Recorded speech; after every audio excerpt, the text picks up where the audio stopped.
allegiance. I pledge allegiance to the flag of the United States of America and to the republic for which it stands, one nation, under God, indivisible, with liberty and justice for all. Welcome, everybody. Good to see you again. First item on our agenda is the approval of the June 13th minutes. Are there any corrections or comments on the minutes?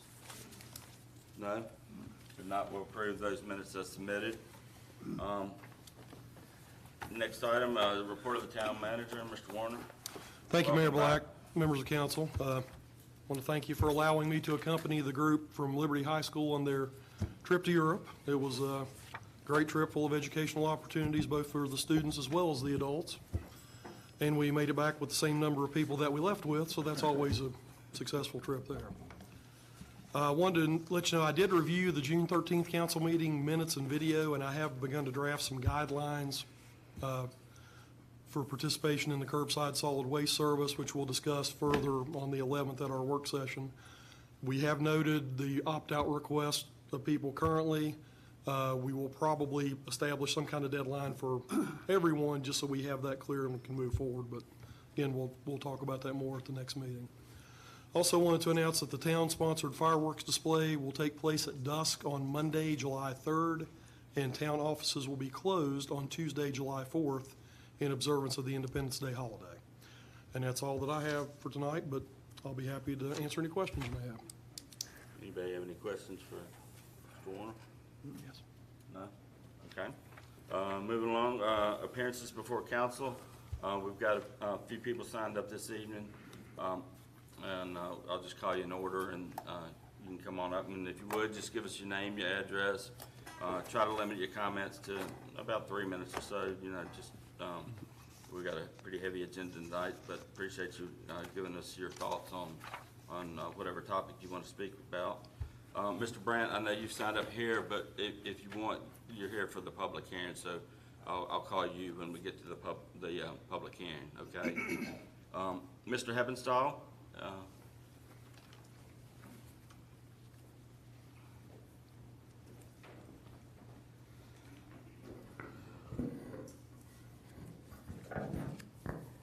Fred Heppenstall, live on 103 North Branch Road, Bedford.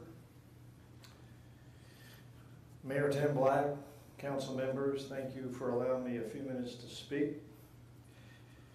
We understand, according to the agenda, the town is working on how they will govern the trash removal service in the future. We understand that, and unfortunately, as it relates to this issue, you are somewhat a victim of an outdated municipal code that should have been updated years ago. Added to that challenge is the confusion created around the miscommunication of the facts contributing to this problem. One example is the accuracy of information given to incoming residents about the town's trash removal requirements. Now we understand you may choose to restrict use of the residents about the town's trash removal service, use of the Orange Avenue transfer station. I think that's something that's coming up. Please consider the county of Bedford. Their trash drop-off locations and landfill are convenient and free for use by all Bedford County residents, including town residents. My question is restricting the use of the town's transfer station a misguided communication point, or is it a punitive action towards the new annexation and residents who choose to keep their current services? Our annexed homes will not receive services they don't already have for the taxes they will bring to the town. No sewer, sidewalks, streetlights, or other town residents enjoy, unless, of course, we want to pay for all of it. Willing or not, almost 500 homes are being branded with the town status and will pay town taxes.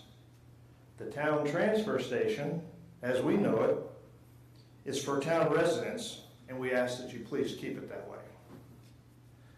I'm sure a year ago, the choice to annex looked like an easy pot of gold to help line the town's pocketbook. But the decision was wrong, and such actions have historically sparked resentment and rebellion, as you have witnessed.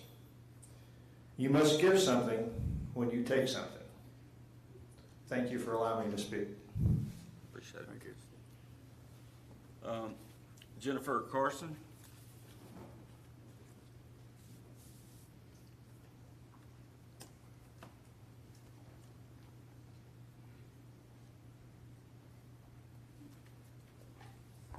Good evening. Mayor Tim Black, and for the rest of the council members. My name is Jennifer Wright Carson. I live in 123 Melinda Drive, Lynchburg, but my home has always been Bedford. I have been here most of my life, and Bedford is a big part of my life. As I'm here to speak about the Ball Diamond. My husband, I am the widow of Joseph Carson.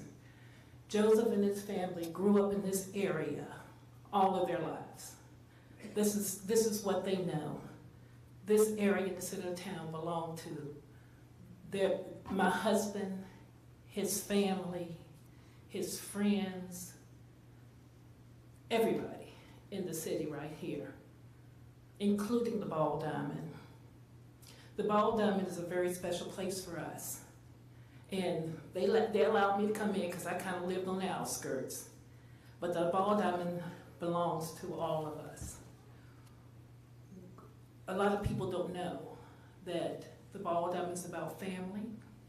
It's about community. It's about love. It's just really special. We have basketball camp down there for kids. I don't know if some of you know about that. We have Easter egg hunts, back to school times. We have gospel events. Bet you didn't know that. How much of you know that when it snows at wintertime, this one calls this one, this one calls this one, this one calls another one. Everybody meets up at the Ball Diamond, 3 o'clock with their sleighs, and they go sleigh riding. It's about the community.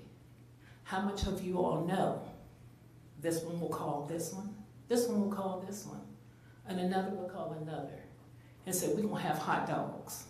So y'all tell your kids, and y'all just come on down. We're gonna play some music and just enjoy ourselves. The Ball Diamond belongs to the people of the community. The Ball Diamond belongs to everybody. I'm not just saying the African American people, because during these events, we have a rainbow of colors down there. Along with, we have the police that come down there to support us in all the things that we do. We would like to keep that into our community. We would like to keep that into our families so that we can make it better for ourselves, so we can make it better for our children, and our children can make it better for their children. We don't need restrictions because we know what we want. We know how we want it and the way that we want it. We don't have a problem with drugs.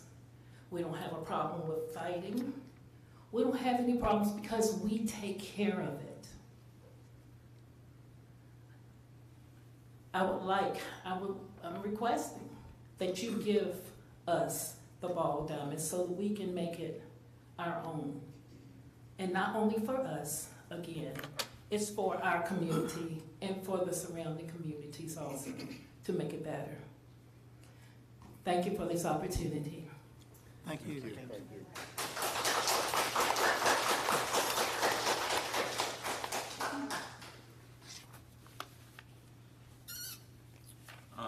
Next is Tanya Jackson. Ms. Jackson?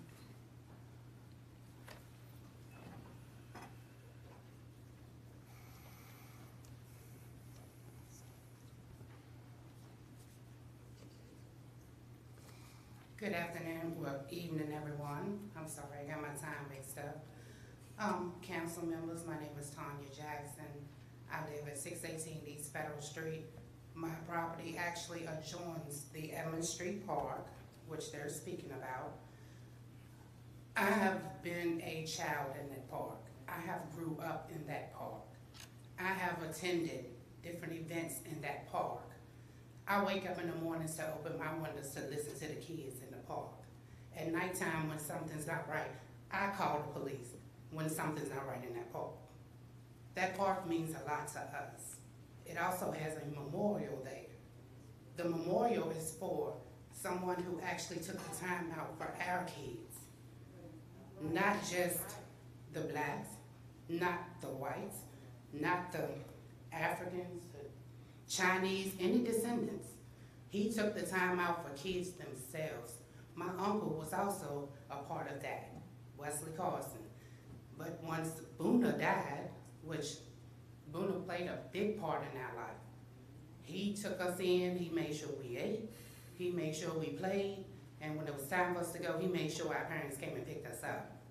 You can never say a child was taken from that park. That park means a lot to me. It means a lot to the community. Only reason why is because I've seen my kids grow up in that park, the same park I grew up in, and I feel safe about them going there. My granddaughter, no, I'm not old enough to have grandkids, but I do. My granddaughter goes to that park, and I feel safe enough for her being there as well. I watch the soccer games from my porch in that park. I watch the basketball games from my porch in that park. That park means a lot to us. So my question to you is why fix what was not broken? Let us keep the community park, because don't everyone have the travel means to go to Liberty Lake?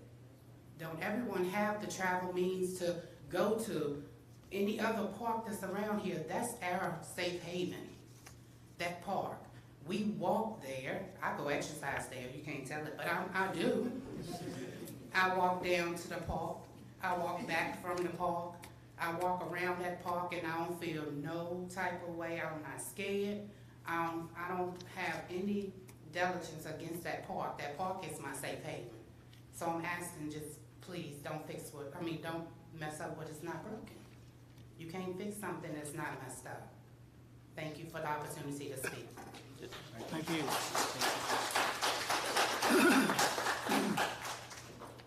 Cynthia Payne?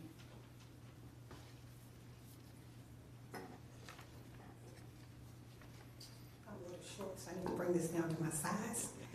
Good evening, everyone. My name is Cynthia Payne. I live at 1594 Shady Knoll Avenue. I am speaking on Edmund Street Park, aka the Ball Diamond. We all grew up at the Ball Diamond. Boona, I was 10 years old going to the Ball Diamond every day because I had nowhere else to go. My parents couldn't afford to send us to any kind of camp or anything like that, so we had the Ball Diamond. And like Tanya said, he fed us.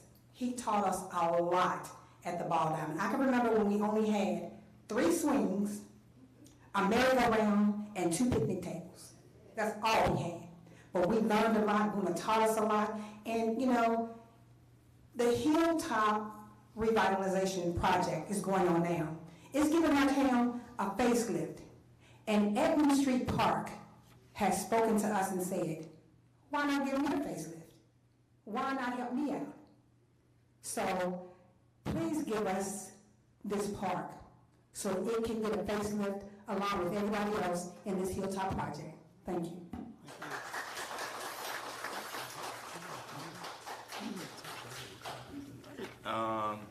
So that was everybody signed up. Is there anybody else real quick that would like to speak before I close the public comment period? No? Okay, thank you. Next item on the agenda, let's see here, is council comments. Mr. Carson, we'll start Okay. with you. First of all, thank all of you for being here, for whatever reasons you are here. We gotta play the big agenda, but thank you for being here. We love to see it when we have people here to stand up and speak out about things that they don't agree with, things they think that maybe we did wrong. And that's why it's so important for you to be here, so that you can hear it for yourself, not no secondhand information. And we love that, and I thank all of you for being here. I especially like to thank my mentor, my leader, Reverend Henderson, for being here. I know we're chopping at your bedtime, but thank you for being here. And we won't hold it against you if you're not off, but thank you for being here. But it's just good to see all of you here. And this is what you need to do. This is our town. If things ain't right, we don't always do things right here, but sometimes we have to do things the best way possible. We don't always make the right choices. But I tell you what, we do everything we can to make the right choice. And we need your input to help us to make the right choice. So we're not angry or mad when you come up and say what you gotta say, whether it's good or bad, because believe me, in the last few weeks, we've heard it all. We've heard it all. But we thank you, and as for that park, we want you to know that park is gonna be there. The park is gonna be there. The information that you have about the park, it's not the town. We have been taking care of that park for years. Every week, you see the mowers down there cutting the grass. You see the van down there from Public Works that take care of the bathrooms and make sure every day. And on Thursdays and Fridays, they mow. And on Saturdays, sometimes you see as much as 200 kids down there playing soccer and their parents. So this is not our doing. And whatever happens, we're not gonna let the county do wrong by that park. Thank you. Yeah, I have to. I agree with everything Mr. Carson said. There's more to this, and there's more to come. So we have no intention of letting the park go.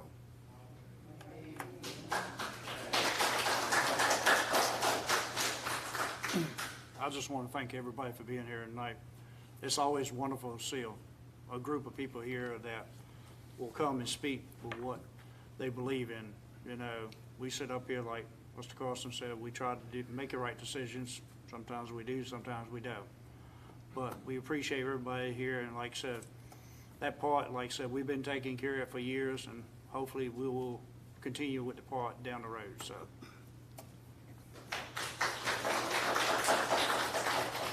I'm probably like a stuck record. I, again, welcome everyone here, and we make decisions as to what we feel is in the best interest of the town. Some you agree with, some you don't, and that's fine.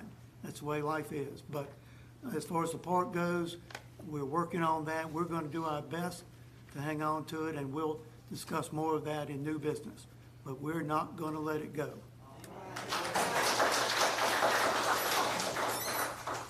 Yeah, I could add to the same thing, that we have talked about this park several times and been advocating for it all along. But there's some underlying things that we have to convince the county to take care of. So beyond that, we're not the bad guys in this particular instance. The other thing I wanted to do was, we have a rumor going around that the town of Bedford is going to raise the fee for picking up the trash. Our current fee is $25 for one of those large buckets, $27 for two.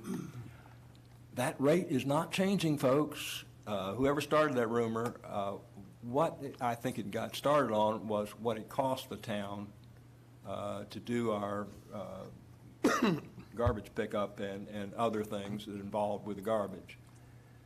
We're not currently raising that rate, period. You can forget that rumor. Whoever started it wasn't listening very well the last time it was brought up. So beyond that, I'll shut up. Okay, well, first I want to welcome everybody to the meeting. Thank you for coming out. I kind of like seeing a packed house. First of all, the Edmund Street Park, that's not going anywhere. We're going to hold on to it. Edmund Street Park is here to stay.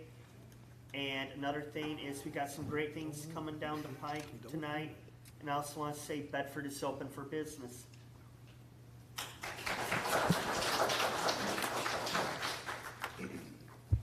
Like I said, we have an item on the agenda tonight to talk about Edmund Street Park, and if you'll stay around, and it's unfortunately towards the end, but you will get a lot more clarity about what we're trying to do, why we're trying to do it.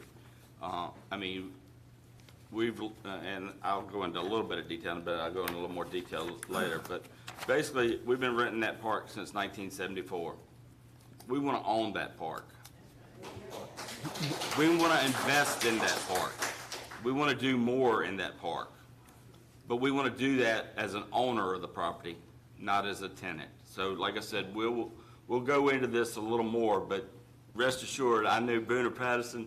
I've been over there plenty of times. I know what this park means to our community, all across this town. And I'll tell you right now, I'm going to fight like a dog to make sure we get that park and we take care of it for you. One more thing real quick on what Bruce's comment. I just wanted to follow up just a little bit about what Bruce was saying there on the $41. That was us getting information. If we lost 1,000 customers, what would it look like to, from a cost standpoint, to run the current trash service we provide? And that was the $41. There was absolutely no mention in that last meeting about discussing a rate increase. Obviously, we've got some things we want to talk about, and that's why we've called a special work session. But I don't think any change in how we provide the solid waste service to our community is going to be a short-term fix. I mean, there may be some things we tweak in the code because I'll agree with Mr. Heppenstall.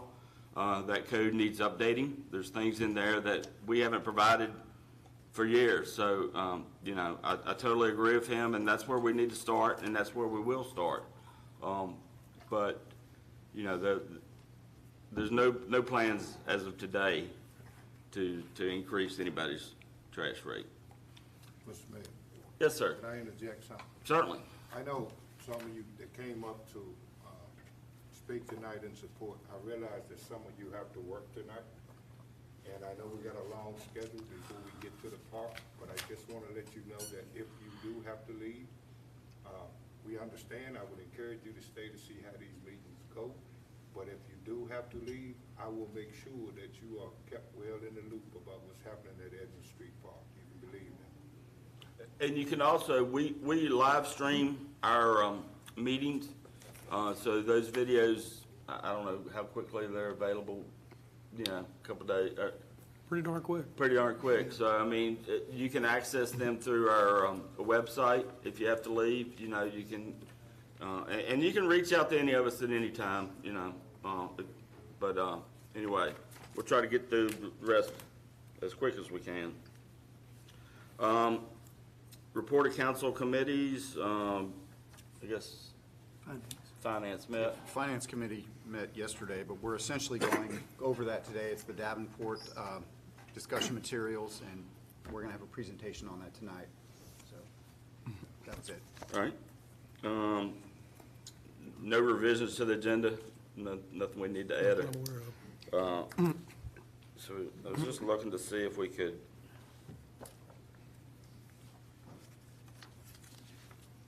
Could we maybe move the new business item termination of the lease with Bedford County School Board at least up to after the conditional, after like number 4?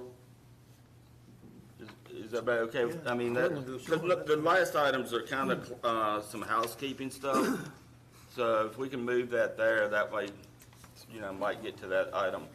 Move it to after the conditional use permit for the mini storage units. Is everybody okay with that? Yes. Yep. So we'll insert item 12. Okay. All right, so the first public hearing we got tonight is for a conditional use permit for a crisis center at tax map number 191A 1T in the B2 zoning district. Mr. Warner? Notice is hereby given of a public hearing to be held by Town Council at 7:00 PM on Tuesday, June 27, 2023, at the Town Municipal Building Council Hall for the purpose of hearing consideration of a request for a conditional use permit for a crisis center located at Old Turnpike Drive, Bedford, Virginia, identified as tax parcel 191-A-1T, consisting of 3.125 acres, and a new parcel will be created. The property is zoned B2 General Business and is owned by the County of Bedford. The request is being made by Albert Brandt. Information has been on file in the Office of Planning and Community Development. Anyone who is in favor of or opposed to the request shall now have an opportunity to express his or her views at this hearing. All right, with that, I'll open the public hearing on the conditional use permit for the crisis center. Mr. Brandt, I know you would like to speak. Thank you very much. My name is Al Brandt, and I live at 1027 Brewington Drive in Forest, which is a long way from here. What I intend to do tonight is give you a little bit of background, tell you where we are, tell you a little bit how we got there, and where we'd like to go with all of this. And I do have some prepared remarks. They assured me that I need to do this rather than just talk off the cuff, because if I talk off the cuff, I'll be talking forever. And I'm one of those people that, you know, like you see in the movies, that they tell you, you have the right to remain silent. I know I do, I just don't have the ability. That's the problem. So with that in mind, the Bedford Domestic Violence Coalition is a 501c3 nonprofit, and we've been in existence since 2004. I've been president of this organization for the last 8 years. The board of directors is made up of representatives from Central Health, Bedford County Schools Administration, Town of Bedford Police Department, Bedford County Department of Social Services, and others from the general public. Our main goal and mission are to provide program and financial support to the domestic violence program in Bedford County and the Town of Bedford. Just within the last 10 years, the coalition has provided over $300,000 in support for this effort from funds that we've raised through private and corporate donations, grants, contracts, fundraising efforts, trust donations, and just going out and beating the bush and asking people for money. This project came to fruition after discussions with the county, and the county sold us a portion of the 7.5 acres they had to be able to parcel this out so that we could put the project on there. The Board of Supervisors have signed off on all of this. They're all in total agreement, and we had agreement in a county meeting. And they individually support the effort of what we're trying to do, in addition to giving us this opportunity. The new facility, even though it's titled in the application as the Crisis Center, will be used primarily for temporary housing for clients exiting the domestic violence secure shelter. Many of these individuals and families are in need of skill development, employment opportunity, permanent housing, and other services on an interim basis.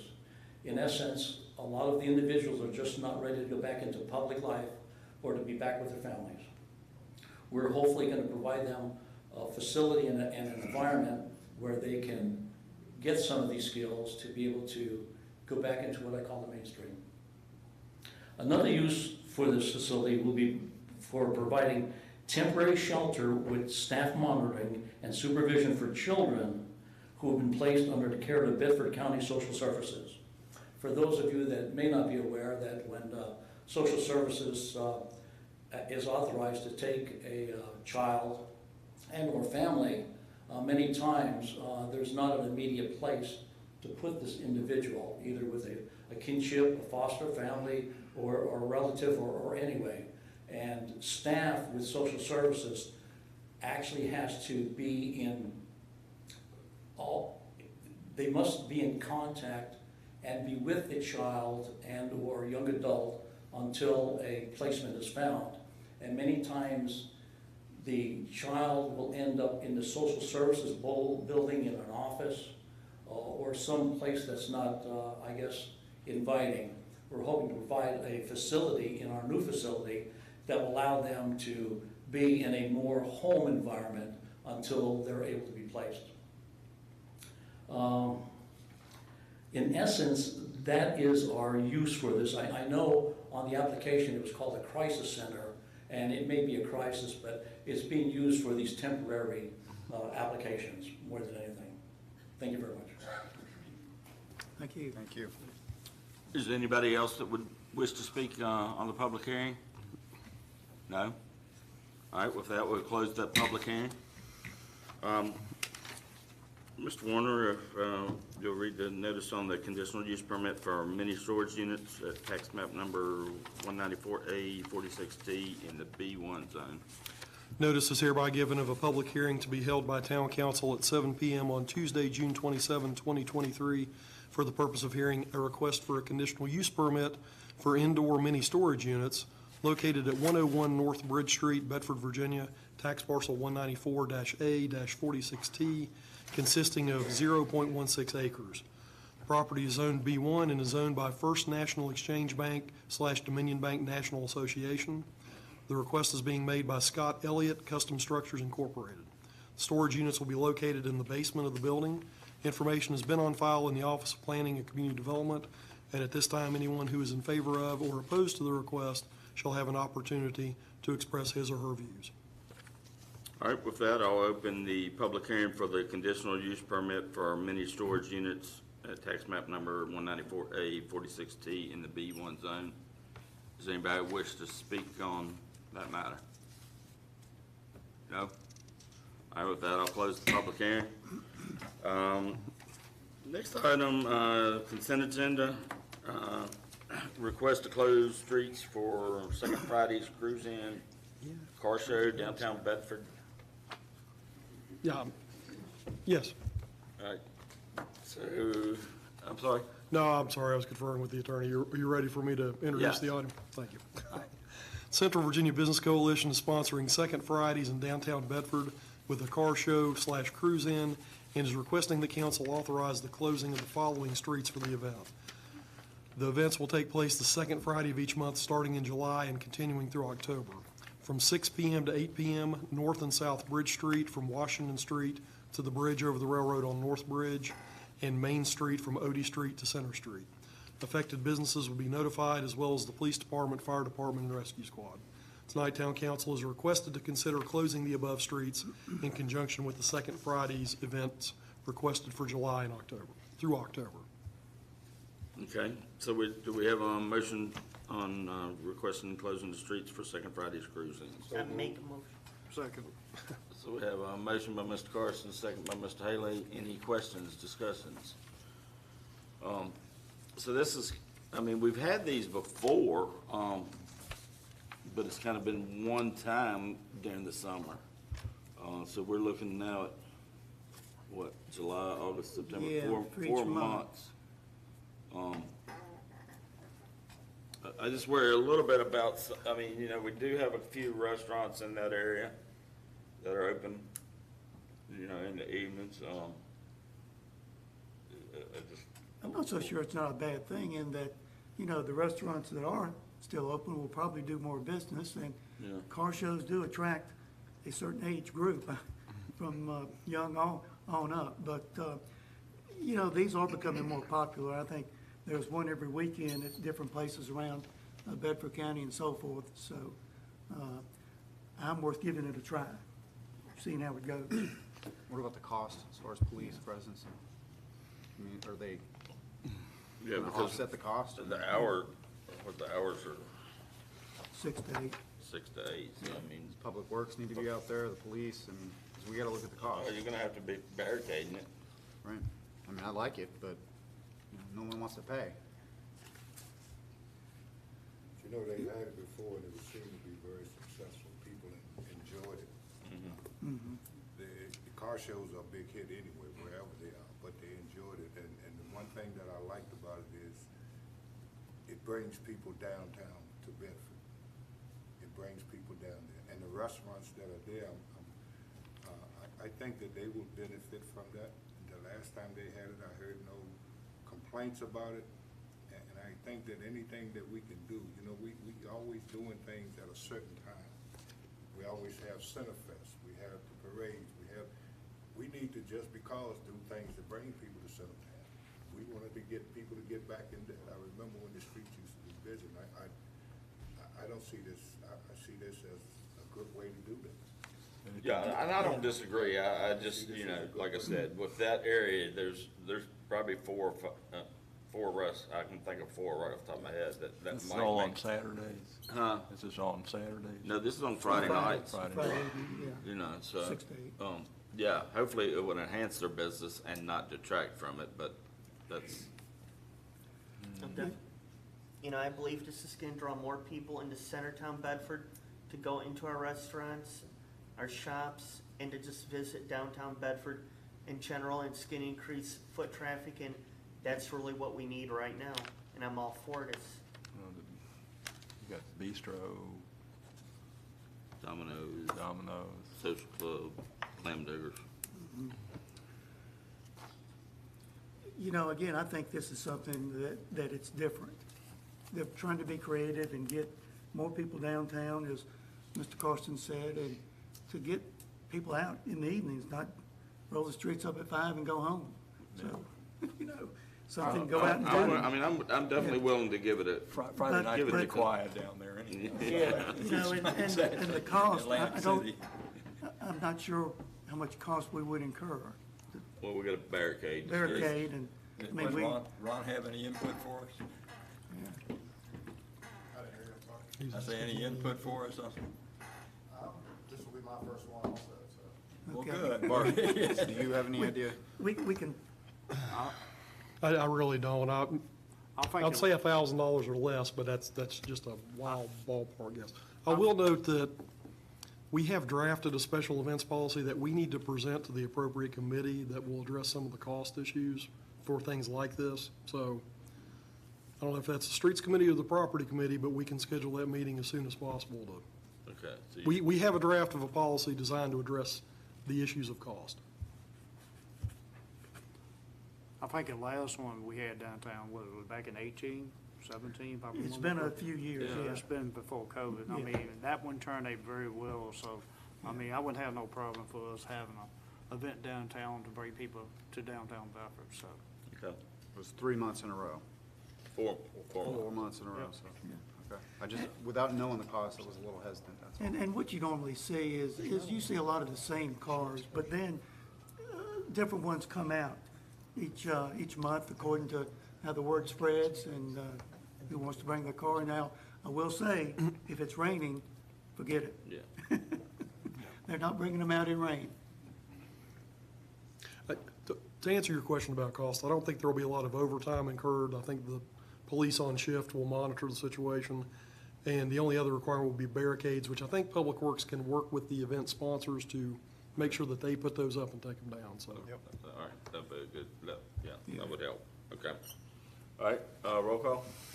Mr. Carson? All right, Mr. Haley? Aye. Mr. Hartwick? Aye. Mr. Johansson? Aye. Mr. Shelling? Aye. Mr. Stanley? Aye. Mayor Black? Aye. Motion carries with 7 ayes.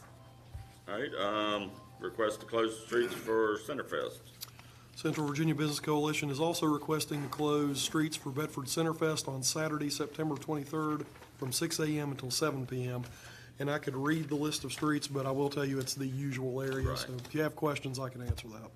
Affected businesses will be notified, as well as police, fire department, and rescue squad. Town council is requested to consider permission to close streets for Bedford Centerfest on Saturday, September 23rd, from 6 a.m. until 7 p.m. So do we have a motion to close the streets for Centerfest? So moved. Mr. Hartwick? Second. All right. So any discussion on Centerfest? That's a long time. Same old thing. event, Same old thing, yep, okay. All right, roll call?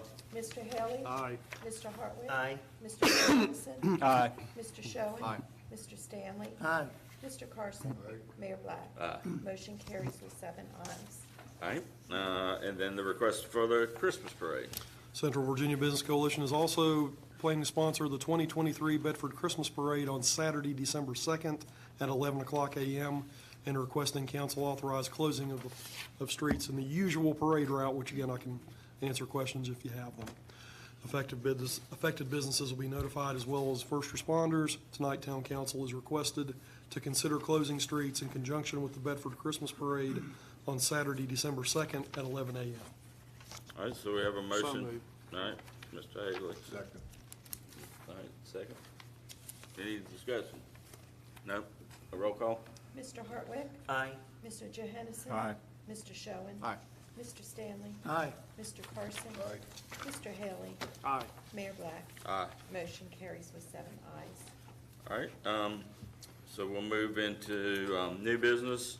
The affordability analysis from our financial advisor in conjunction with kind of the police station project we've been looking at.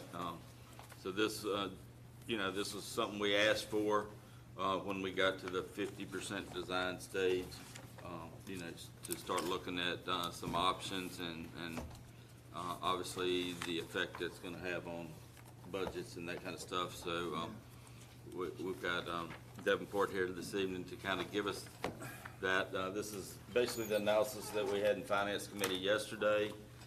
So it's pretty detailed. It's a lot to kind of take in. Obviously, we're not making any decisions tonight, but this is getting us information. So I'll turn it over to Okay, And tonight, we have Mr. Ted Cole with us. right, from Mr. Davenport. Cole. Yes. great. Well, thank you. I appreciate it. Appreciate being here. I will try to be thorough but efficient in the time. I know you've got a long agenda. Each of you should have a presentation in front of you. It's the same thing that'll be on the screen. I know for folks in the audience, there will be slides you won't be able to see very well from your seats, but it will be clear to you all with the book. Again, I'm Ted Cole with Davenport. We serve as financial advisor to the town, and as the mayor said, we wanted to provide a preliminary look at the affordability related to the police project or the law enforcement project. I know that design has gotten started. You're roughly at 50%. There's more to do, but we thought this was a good opportunity to lay the groundwork for what's involved in financing the project if you decide to move forward, and specifically the affordability of the project. Not looking for any decisions tonight, just trying to provide some good information, and I'm sure we'll be back in due course as things evolve. Each of the slides, there are page numbers in the bottom right corner, so I'll reference the page numbers. But just so you know what's in this book, I am basically going to go through page 17.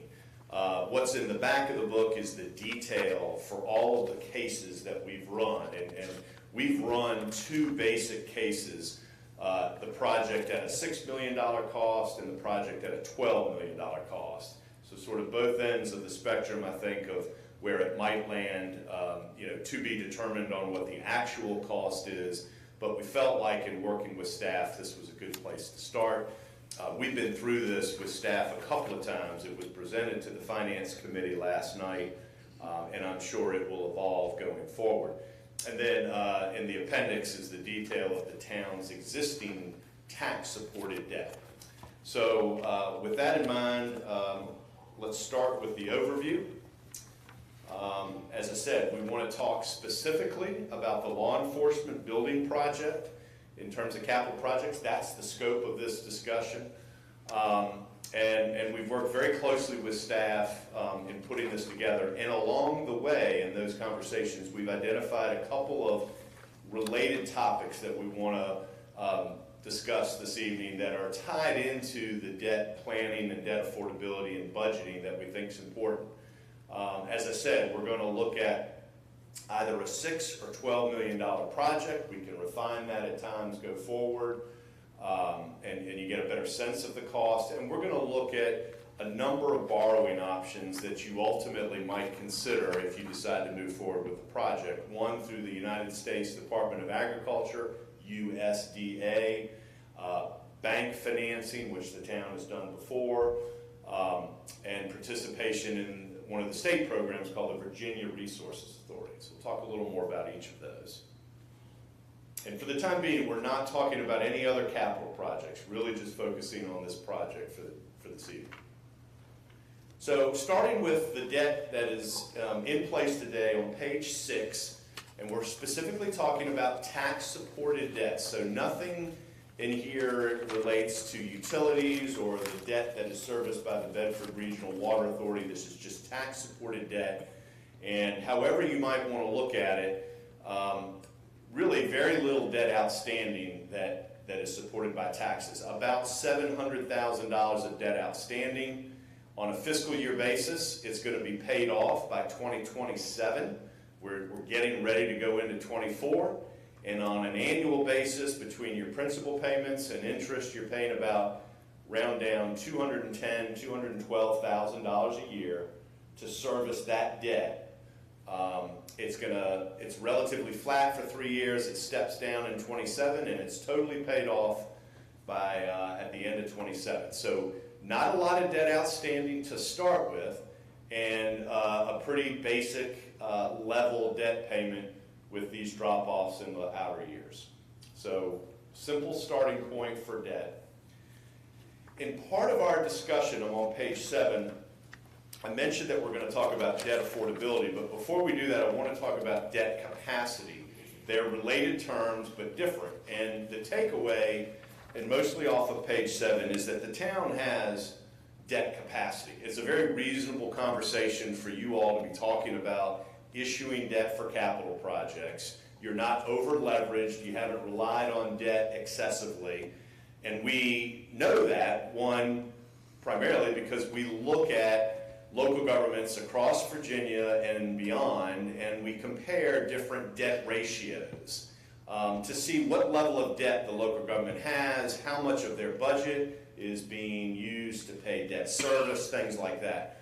And so when we look at these ratios, for example, on the left-hand side here of page 7, debt to assessed value, what we're measuring is that $700,000 of debt outstanding as a percent of your tax base, which is about $570 million.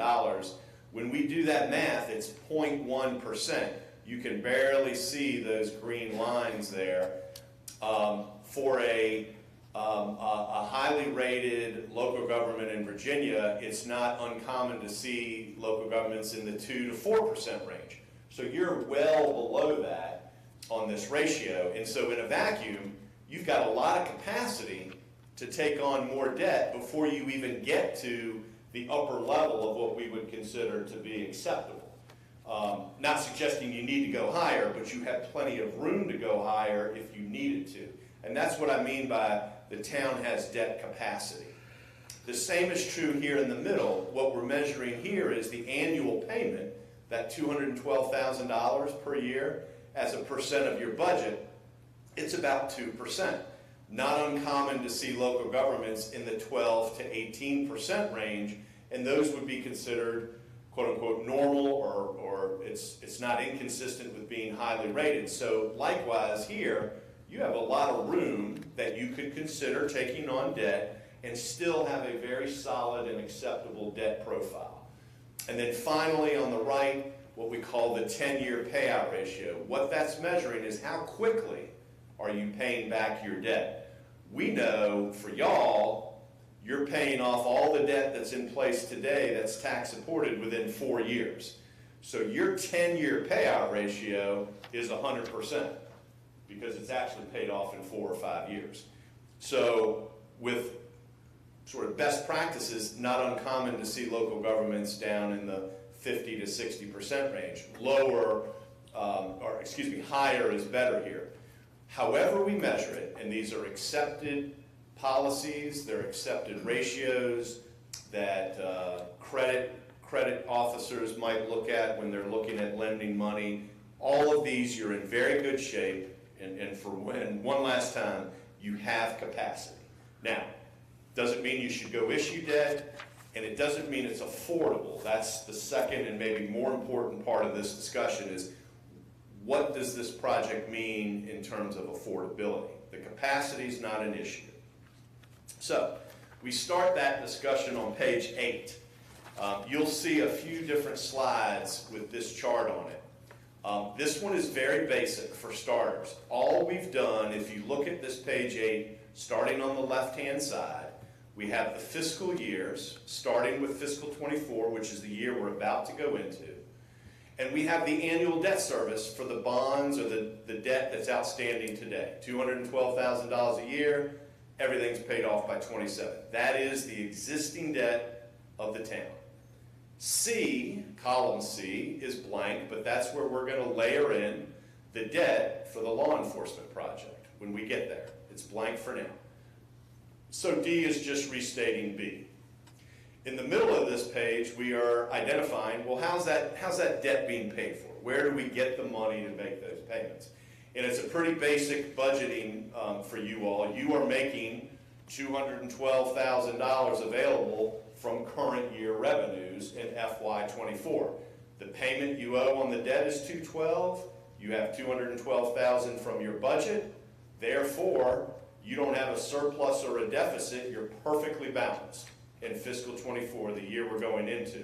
What we've assumed going forward is that you can continue to budget in column E that same $212,000.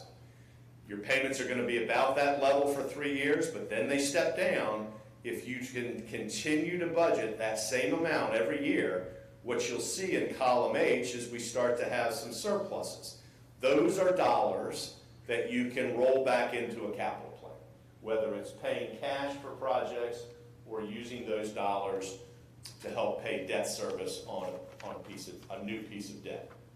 So this is the starting point for the affordability, just the existing debt, and it's perfectly balanced in '24, and if you can continue to budget $212,000, you're going to have some surplus dollars. We are going to start talking about filling in column C for this new law enforcement project, and you're going to see under column L as in Larry, we're going to start to see that there's a deficit, that the $212,000 a year is not enough to take on that $6 or $12 million project. We got to find some additional dollars. And we're going to measure that or benchmark it against pennies on the tax rate.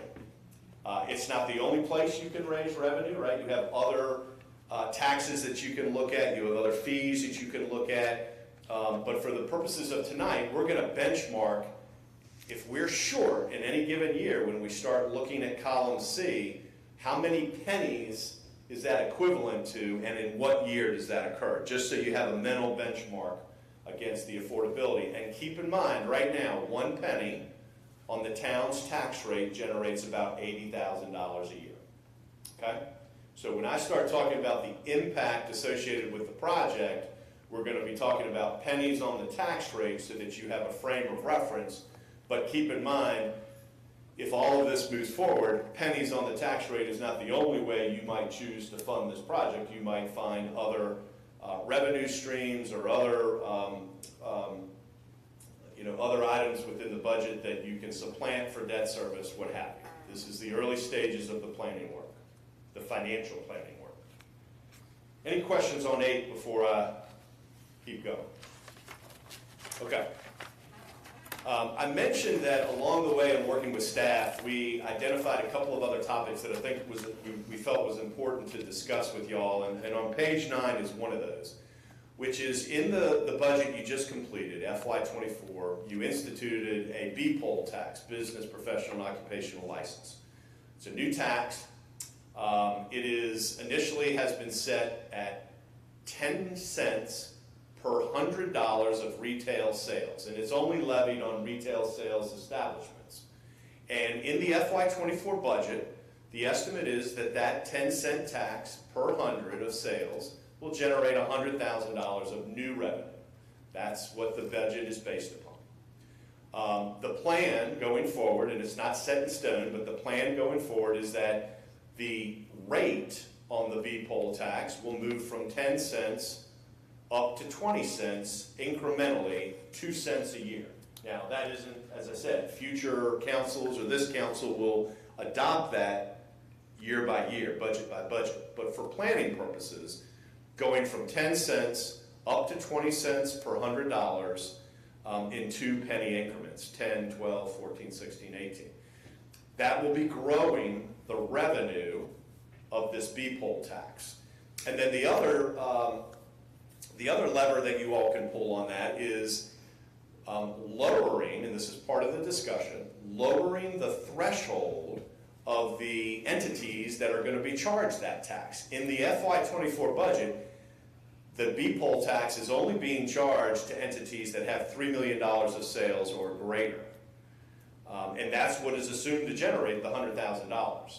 The plan that's been discussed is next year lowering the threshold. So you're capturing more entities, in this case, those that have $2 million of sales and greater, and eventually working your way to where anybody, any retail establishment that has $1 million or more in sales would be subject to the B-poll tax. And you're going to see that as the rate is assumed to grow, and as the entities that are going to be paying the tax, the threshold of sales is lowered, the revenues of this B-poll tax are going to, we're going to show those increasing. And we obviously can't control what kind of economic activity goes on, right? Retail sales up or down, are we in a recession, are we not? So, you know, that's the dynamic of this type of a tax that will create variability. But for the purposes of planning, that's the thought. As part of your 24 budget, it was identified that about $29,000 of related funding in police personnel would be paid from that $100,000. And it's expected that'll continue. So in year one, round numbers, you're really going to net about $70,000 out of this $100,000 because 30 of it, rounding, will be used to pay some expenses that you've already identified. So the net would be plus 70. The other important part of this, and this all came out of our discussion about being prepared to pay for the debt for the new law enforcement center, is a concept I'm sure everybody's aware of, which is tied back to the reversion, where the town is receiving $750,000 a year from the county as part of the reversion agreement. That is going to end in FY28. That $750,000 a year from the county to the town is in the agreement is scheduled to end in FY28. So beginning in 29, it's not there. And we're going to show you here in a moment how that revenue source ending and how this new B-poll tax being instituted and growing, what does that mean to your future budgets? There we go. Page 10 lays all of that out. And I'll just quickly walk you from left to right. We're, again, on a fiscal year basis on the left. We have the projected resale sales on the B-poll tax plan. These are the gross sales for retail establishments that would be subject to the tax under column B. The growth in any given year, there's kind of a big bump the first year the second year rather, when you lower that threshold and you're bringing in more retail sales establishments, but then it's about 1% growth. The tax rate going from 10 cents up to 20 creates this level of revenue in column E. 100,000 grows to 132 to 155 and so on. These are projected revenues from the B-poll tax under these assumptions of retail sales growth and the tax rate itself. We're backing out in column F as in Frank, the 29,000 that is already spoken for, if you will. And what you see over here in column H is the net new revenue derived from the B-poll tax. And we are recognizing that for about 5 years, you'll be recognizing it, for as long as you levy the tax. But what we've inserted here is the ending in column G, the ending of the $750 from the county. We're sort of looking at these together. B-poll tax revenue coming in, the ending, that's why it's in brackets, we're no longer getting that $750 a year. And so what you see is you collect some dollars, new dollars in column H for about the first 5 years, and then you've got shortfalls, if you will, revenues that you're no longer collecting in the $550,000 range. And what we've identified way over in column J is what does that mean, that loss of revenue, when we benchmark it against the tax rate. And it's about 6.5 pennies worth of revenue that will be going away when this event occurs, right? So we're getting in new tax revenue here, but we're losing these dollars here. The shortfall is about $5.50 a year, which is the equivalent of about 6.5 pennies on the tax rate. While that's not directly attributable to debt, it's not part of the debt plan or the law enforcement, it was something that we worked through with staff as we were putting all of this together, and I think the consensus was, that's something we need to sort of put out there and make sure everybody's aware, because at the same time that you're going to be talking about taking on this debt and the debt service associated with the law enforcement center, this is out there that, will have to be dealt with at some point. Any questions on that? Okay. What we've done on page 11 is we've simply layered in those first 5 years of B-poll tax revenue that I just showed you on the prior page. Still haven't laid in the new debt for the law enforcement. So this is sort of step 2 of the affordability analysis. Everything works. You have surpluses every year in column H. And those are the dollars that will give us a little bit of a running start to paying for the law enforcement project. Page 12, we discussed quite a bit with staff. Is there any other dollars available that we could contribute to the project? And one of the things we spoke a lot about was fund balance. Every year in your audit, you calculate your fund balance. The town does have a fund balance policy. That's that blue line. You increased your policy actually in 2020. You went from 16.6% of your budget needs to be in reserves to 25%. So that blue line is your policy. And anywhere the bars are above the blue line, you're ahead of your policy. You're better off. You have more in your reserve. It's specifically your unassigned reserve, which is the pot of money that has the least amount of restrictions on it and that you all as a town board, town council have the most control over. So anywhere you're above the blue line, you're ahead of your policy. You'll notice in FY22, we're showing an audited column and an adjusted column. And I think most of you are probably aware of this, but as part of the 22 audit, the auditors identified that there would be a need to restate the fund balance in FY22 to account for a inter-fund transfer between the general fund and solid waste. What that would do is it would reduce your unassigned fund balance in that year by a little over $2 million. And if, in doing so, what you will find is that you would be below your policy because of that event. The way the audit was presented, you're good. You're above your policy. But this one-time restatement will put you below your policy. Working with staff, however, we've identified in FY23, which we're about to end here in another few days, we expect that reserve to grow again, put some dollars back in that reserve in FY23 that would put you at or slightly above your policy again. So just a couple of things. You have a very good policy in place. You've been in compliance with that for a number of years. Because of this restatement, it's expected to be below you're expected to be below the policy in 22, but we expect to get back in compliance in 23. But we also know there's not a lot of extra there to apply to the project.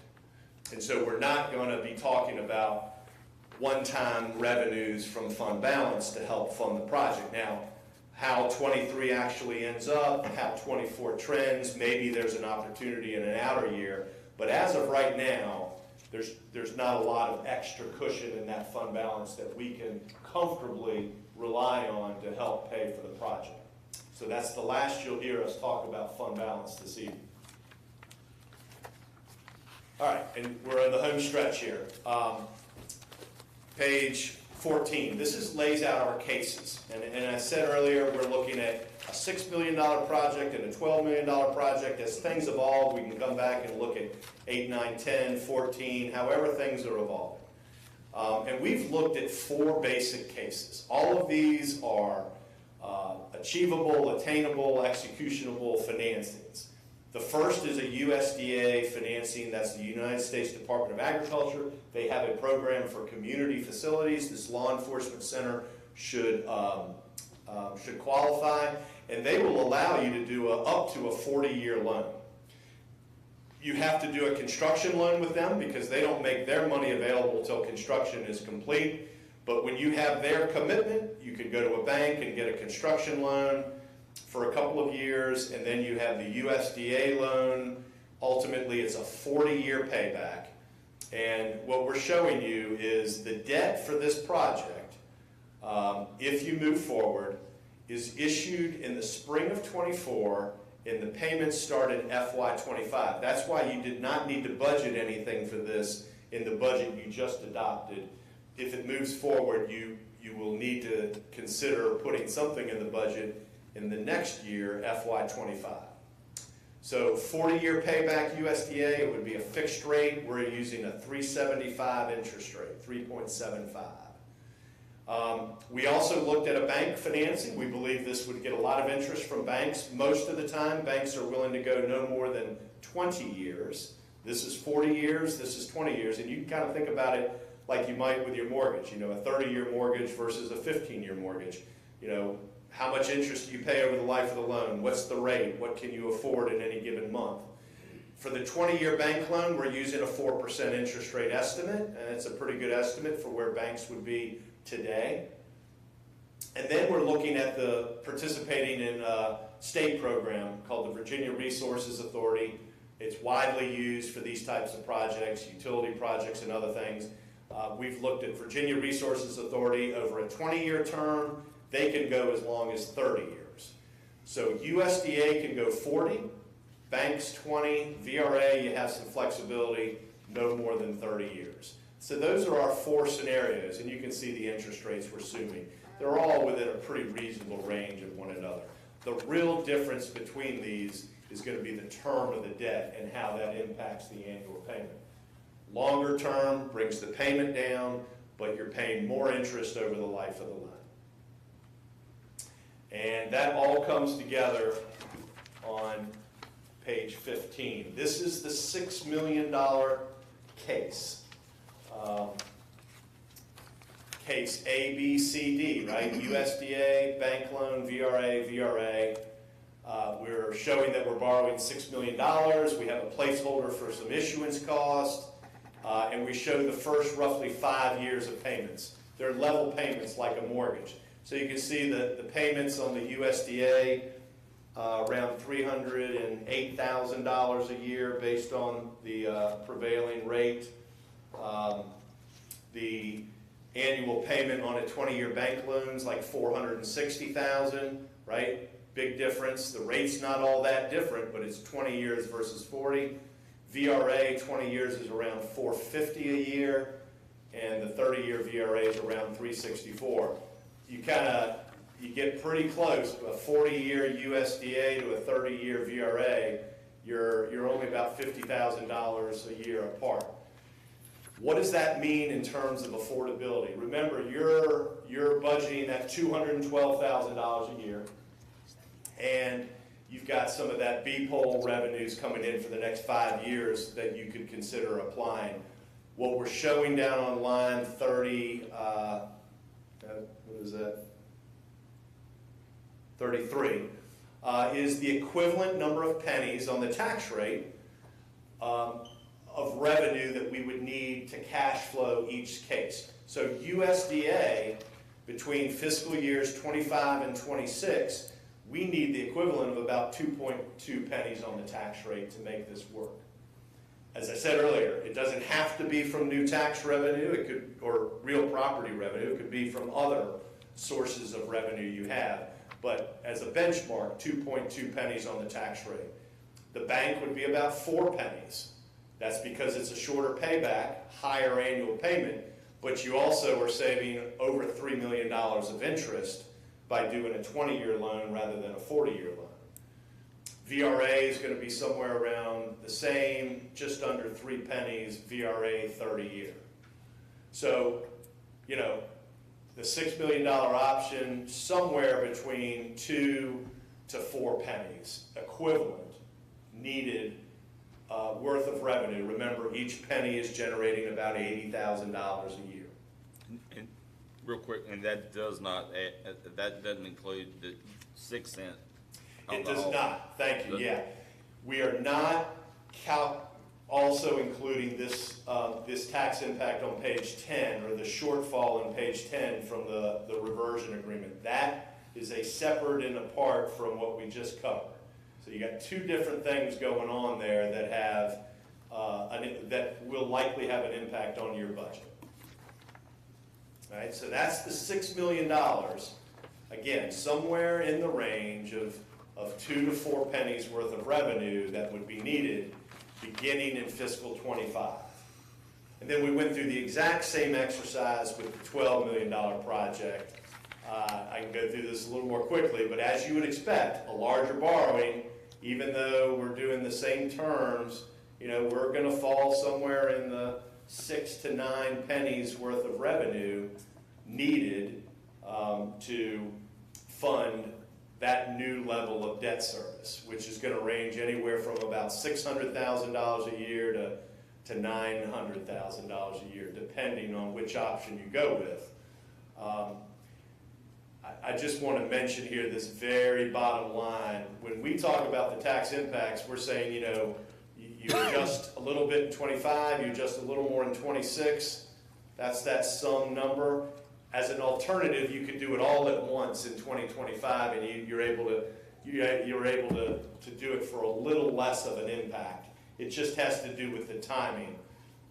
We can fine tune that as we go forward. We can also fine tune, you know, when do we start principal payments? We've shown, you know, interest during construction, but you might be able to get interest for the first couple of years. That'll help you kind of grow into that new level of payment. So this is not meant to be the final recommended funding approach, but it's kind of a menu of options you might have, and as much as anything, trying to manage expectations about the gap in funding and benchmarking it against a number that's meaningful to the community, pennies on the tax rate, so y'all can start keeping, you know, giving that some thought going forward. Any questions on that? Okay, last couple of slides, just very quickly. It's in tab 4. You know, what's really going to drive this schedule is the design. We can make the financing work with the design schedule for the most part. But I will note that each of these funding options, USDA, bank, or VRA, has some unique characteristics. USDA is a federal program. There are a number of things that are involved in the application and approval process. You have a couple different layers of approval. They need a number of reports about the project, about an environmental impact, about a financial impact that is required of them, that isn't required of other lenders. And from start to finish, that USDA funding process could take 12 to 18 months. A bank financing, you really control that. It's usually a 2 to 3 month period from whenever you say, let's move forward. And with VRA, Virginia Resources Authority, they basically go into the market 3 times a year. They accept applications from lots of local governments and they pool them together. So they sell bonds and then distribute the money to their participants in the fall, in the spring, and in the summer. So you've got to kind of fall into one of their 3 pools, but it's usually a 4-month process, give or take. So that's a little bit about the timetable to get the financings done. And then I'm not going to read these to you, but you can kind of look. There's a slide for each option and the sorts of things that are required as part of each funding option. And the list is a bit longer for USDA, again, because of the federal program and some of the studies that they require on the front end. That's on page 19. Page 20 will give you some other things to think about related to USDA. You know, they have some other requirements like Buy and Build America, Davis-Bacon wage requirements. These are federal initiatives that they require when you're getting funding through them that may increase the cost of the project. Not always, but could, depending on, you know, what's going on in the local economy here for wages and how things like steel and concrete are priced, whether, you've got an opportunity to buy more cheaply offshore, or if you've got to pay up to buy sourced to the U.S. So again, you can read through that. I know it's a lot of info. Again, not looking for any decisions, but hopefully laying the groundwork so that when we come back with different scenarios and as things are evolving with the price, you've got a little bit of a baseline info on the financing side of the project. Anybody got any questions for Mr. Cole? All right, thank you for y'all's work on putting this together for us. This is exactly what we needed, the information we needed to see where we go from here. All right. Appreciate it very much. Yes, sir. Thank you. All right, next item, the conditional use permit for the crisis center. Mayor Black, members of council, on June 1st, 2023, the Planning Commission held a public hearing to decide whether property located on Old Turnpike Road can be approved for a conditional use permit for a crisis center. No one spoke at that public hearing. A motion to recommend approval without conditions was made. Commissioners had questions, and the applicant described the nonprofit project as transitional temporary housing until a person could return to their family or mainstream living conditions. There were several questions of security, staffing, how long residents will stay, if children would be present, who clients are, and Bedford County involvement. A new parcel and address for the use would be created if the project is approved.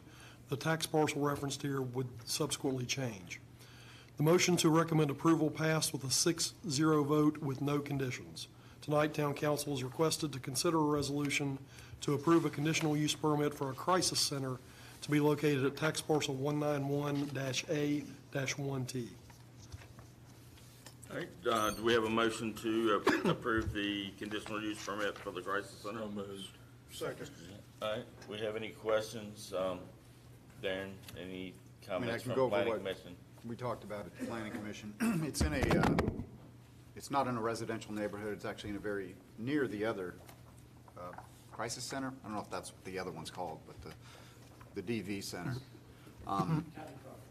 Yeah, it's needed, and it's in an area that, again, it's not in a one, it's not, so there was really no opposition, and we didn't see the need for any conditions for how it was being done, so I haven't changed my opinion on it.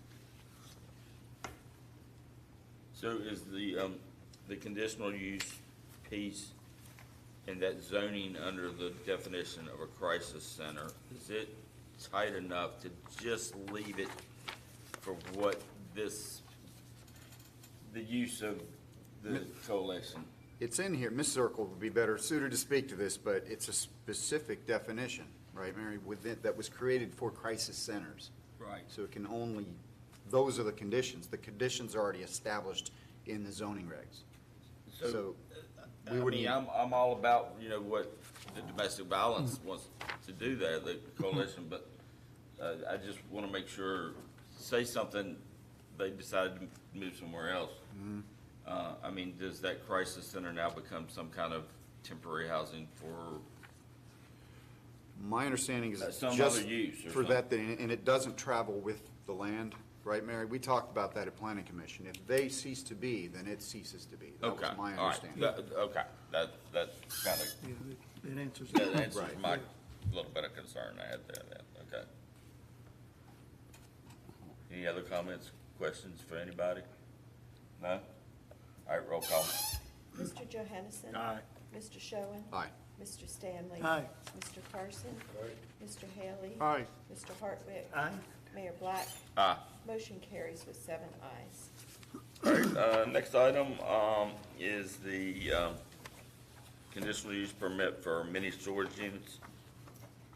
On June 1st, 2023, the Planning Commission held a public hearing to decide whether property located at 101 North Bridge Street, formerly the Wells Fargo Bank, can be approved for a conditional use permit for 37 mini storage units in the basement. At the public hearing, a nearby property owner spoke in opposition and noted there are many downtown properties with basements and was concerned for precedent of other mini storage unit projects. No one spoke in support of the request. Commissioners discussed concerns related to setting precedent for conversion of downtown building basements, whether mini storage units were more appropriate outside of downtown, late night access to the building when other businesses are closed, and the appearance of a roll-up door that is being installed on the rear of the building. The first motion was made to recommend denial of the request. As part of their discussion, members had questions and concerns, and the applicant responded. Commissioners debated conditions and discussed tabling the request to have more time to develop conditions. They determined there would not be enough time to meet the 60-day deadline if action were tabled. The motion for denial was withdrawn, and 3 conditions were ultimately drafted as follows. 1, the new roll-up shall not be metal or stainless steel and shall be aesthetically pleasing as approved by staff in the plan review process. 2, no signage for the mini storage units shall be located on the rear of the building on the Market Square side. 3, the hours of access should be limited to 6 a.m. to 11 p.m. by rental tenants.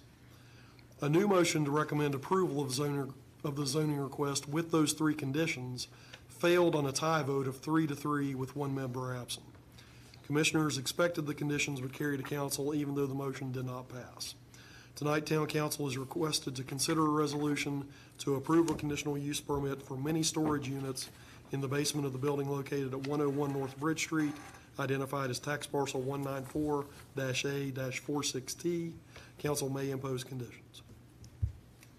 All right, do we have a motion to approve the So moved. conditional use permit? Without the conditions? Without the conditions. Without the conditions, okay, so we have a motion without any conditions right now. Do we have a second? Second. All right, discussion. Yeah, the concern was, from Mr. Mosley, who was there and wrote his email as well, and I understand, and the other members of the planning commission that voted against it with the conditions, because ultimately, that was the compromise. The concern was that we have in Centertown other people putting up storage facilities right in Centertown, and that's certainly, I don't think, what we have wanted or expected in Centertown, visible storage facilities. Mr. Sly's facility, our understanding, is uniquely suited to where these are going to be indoors and enclosed. And I actually thought that was one of the conditions, and I don't see it on here. I thought we added a condition that it must not be visible from the street. In fact, I'm pretty sure we did, but it's not listed here as one of the conditions. That was my main concern. If we do agree to it, and you have a building and you can do it, and it's not visible, which is what can happen, that's my understanding, I have no problem with it. Now, to get it passed, there were other concerns from other members of the planning commission about wanting the roll-up metal door to be aesthetically pleasing. It's kind of subjective, so to get it passed, I went ahead and agreed with those additional conditions. The signage, people didn't want signs out there saying mini storage, and we're redrafting our sign ordinance anyways, but there was compromise on that from what I heard from Mr. Sly.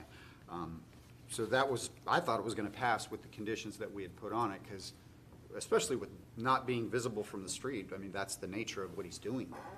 But I still think we would need the condition on there, because if someone else in Centertown says, I'm going to stack up a bunch of storage facilities visible from the street, I think we'd have a lot more pushback from the public, and I understand. So I think at least a condition to have it not visible from the outside, which is what he's doing there.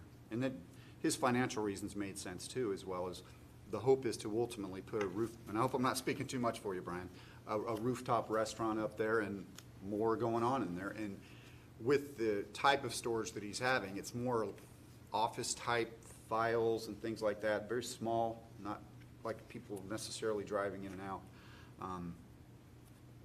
The way it's being set up seemed to me that you wouldn't even really know there were storage facilities in there. But I think we would need to put at least the condition about it not being visible. That was my opinion, because if we don't do it for him, Mr. Mosley's right, then everybody can do it, and I don't know that we want the proliferation of visible storage facilities in Centertown. I dare say a lot of these basements are probably used for storage anyway, unofficially. I'm sure boxes, files, and whatever else are in there, but I would say there'd have to be some pretty tight restrictions on what you allow in there, like no flammables.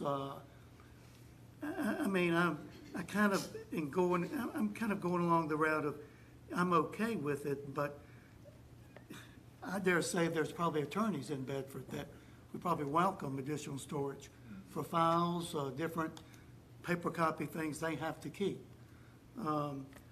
But I'm also, I look at the ones that the Virginia Furniture Place, I mean, you can put just about anything in those.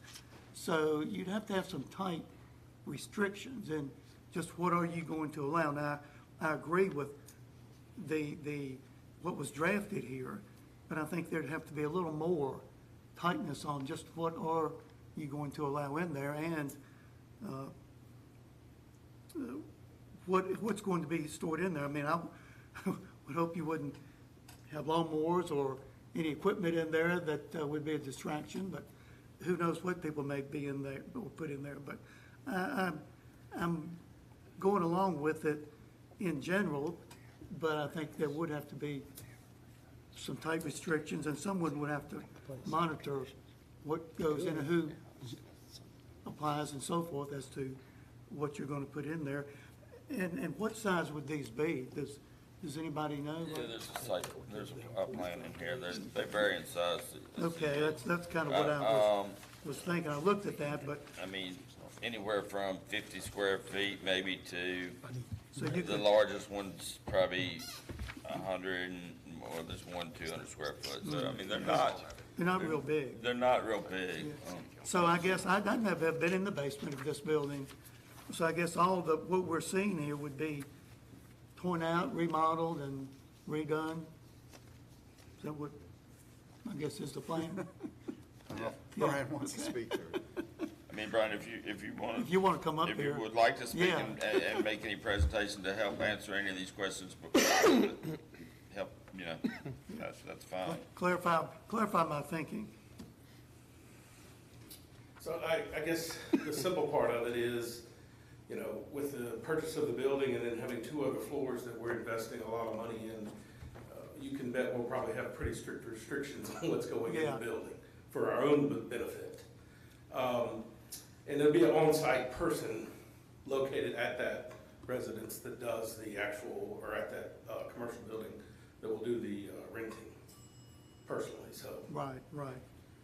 Yeah, I mean, I think obviously that's not our role to set the rules of how he's gonna, what he's gonna lease to. And I mean, I think obviously, like I said, he's got an investment there that he's gonna wanna protect. That's between him and his insurance agent and other people. So, I mean, I think. I'm thinking of the fire code too. Yeah, That's where my mind is. Yeah, I mean, all that's gonna, Yeah, I mean, no, I'm not telling you what to do. Yeah, we have no plans for windows or neon signs or anything. I mean, it's all enclosed. Yeah, so, I mean, if you haven't been in that basement, there are no windows. There is absolutely no windows. And that was one of my. Right, I just think if we would have to make it a condition, because then other people can say, well, you didn't say it can be outside. Other people might put them stacked up outside. That was.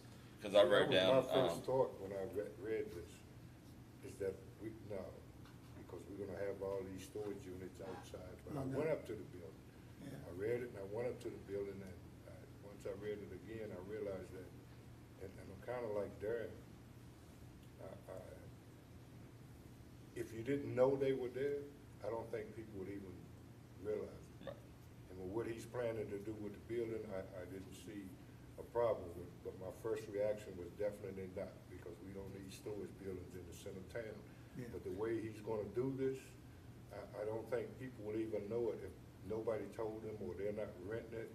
And he promised there would be nothing would change as far as from Bridge Street, the building itself, none of that would change. I don't have a problem with it. As a matter of fact, I think it would be Can we alter a good idea for a lot of these businesses that are there. And like you said, a lot of them are using their basements now for storage. And not only that, I mean, one of Anything the. they want to put in there. Yes, correct. So I don't have a problem with it. I did at first, but I don't. After going to see it and look at it, I don't have a problem with that. One of the things we've been trying to push and have talked about is, some downtown living. I mean, we're starting to see that. I mean, there's already some apartments in the upper levels. I've seen, I think there's another one that's getting rehabbed right now. So, I mean, we've got the apartments coming at the middle school, we've got the apartments at 620. I mean, you know, with all this new residential kind of development in downtown, you know, it may make sense for them to have a place to store a bike or a kayak or, you know, or whatever to, you know, because they're probably not gonna have much storage in their apartment. So, I mean, I think it kind of fits in a little bit with that, you know. Obviously, like I said, I'm totally agreement that you can't see it from outside. Yeah. And you But I shouldn't see still it from think we need to outside, have that and I'm standard. okay with kind of adding that as a. But it is, I mean, it is a conditional use, so Right. it's not, Right now, I don't think you're not allowing other people to do it. Right, It's for this It's just- condition. right. If somebody else wants to do it, they can ask for that. Can we alter Right. the, I kinda like the idea of the rooftop restaurant. I kinda like that idea. So what do you got, what's your, can we alter the, we Amend can the set our own motion. conditions, yeah, we can alter the motion and put, Amend that condition, it's just, they're not visible from. what about any of these other conditions, the hours I'll or the defer to signage? you all. I mean, those were, I ended up going with them to try to get it passed, but I could, you know, the steel door, I'm sure he wants to make the door look pretty anyway, so. I don't know what kind of roll-up door you get that's not steel or stainless. Yeah, I don't know. Metal or stainless steel The myself, time, but, I mean. the hours of operation, that was kind of hotly debated, and, you know, 6 AM to 11, but I think if somebody needed to get in there at that time of night, I think they could probably talk to them if they have, you know, things come up. You know, I need to go get something out of my store. I think that could be accommodated, but I think this cutoff would be 11. I don't know how they would do that, considering you're gonna give them a key and a code. But I do think that, you know, Well, they would have security cameras probably, and they would have, Yeah. they would have a Yeah. code, they could actually probably cut the code off where you can't enter the yeah, but I mean, building. that's, Well, you know, that's a good point. I know at Virginia Furniture, there's a keypad there, and everybody that has a unit has a code they put in. Is that something you would do, Brian, or? Yeah, we'll have Okay. So what's everybody's feeling on the restricting the hours, not past 11 o'clock? Okay, Oh, personally, I'm wondering if they're gonna have a keypad where they punch a code in, there's gonna be security. You know, why can't it be available 24/7 in case somebody needs to go get something in the middle of the night? They should have the ability to do that. Another thing, as far as door being aesthetically pleasing, I actually trust Brian enough that I know he'll build a door that's gonna be pleasing, one that'll be able to roll up and everything. I know he'll do a great job there. And of course, the no signage on Market Street. I'm wondering, why can't you have a little sign on Market Street? I know Domino's and all those other businesses, they have a sign on Market Street. I mean, he should be able to let people know that he has a business here. I would just say that we need to just go ahead and amend the motion to no signage, and the rest I would be fine with it. That would be No signage and not being visible from the street, yeah. out. on the market. No market. Market Square. So right now, we got no signage and, the storage units are enclosed inside the building. Yeah. However you want to word that. okay. Accessible from the interior of the Accessible, building? yes. Well, they're gonna be accessible from the, Well, you can get in through the big door, and then they're inside the building in the basement. yeah. That was my You understanding. can't get to them. Yeah, because I mean, I saw one up in, down, Franklin Avenue up in Roanoke. I mean, it was in an old car dealership, and you can see I said, no, that's, No. no, and that's not what he's doing. Just so it's stated they're You know, inside but the building. I agree with you. We should set this kind of precedent that Right, that's. if what- they're enclosed and you can't see them, then Yes. who cares? Right. That's my take. To be honest, the only condition I would agree with is having it enclosed. But as far as saying no signage, that I will have to disagree with. I can take or leave that one. I So mean, his as long as, motion is on the table, so. Right, so, you have to- so you, there's a He can motion, amend his motion. yeah, we can amend his motion, or we, Or you can do a substitute motion to replace his right. motion. So does someone wanna amend his? My thinking on the hours, okay, I'm just thinking out of the box. Let's just say lofts come into the downtown Bedford area like they have in Lynchburg. If somebody wants to ride the bike at 5 AM in the morning, then go to work, should they not have access to it? Or something Yeah, along those. I agree with that. Yeah, I mean, so, I mean, you got people that work shift, you know, Yeah. I mean, you know, if they're working night shift and or, you know, I mean, I can't imagine many people going in there Right. after night at That's 2 o'clock in the morning anyway. I'm okay but without the hours of access. I'm okay with that. I'm fine with that too. I mean, technically, whoever rents one of those is gonna have probably 24/7 access anyway, if they have a keypad or a Yeah, he would have code to to have a get way in there. He'd have to have a way to turn off his digital, or his Yeah. access Because I at think- 11 o'clock right now, the way this condition says. I think the gym down there on Crenshaw Street, everybody that is a member can go there 24/7. They can. They have a code, so I'd be okay with that. All right, so we're eliminating the hours. The signage, again, as long as he's within the sign regs, Yeah. but I'll listen to ideas.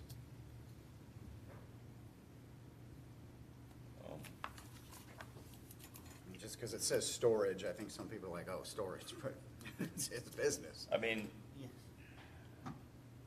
I don't think he's gonna put a gaudy sign up on No, the no.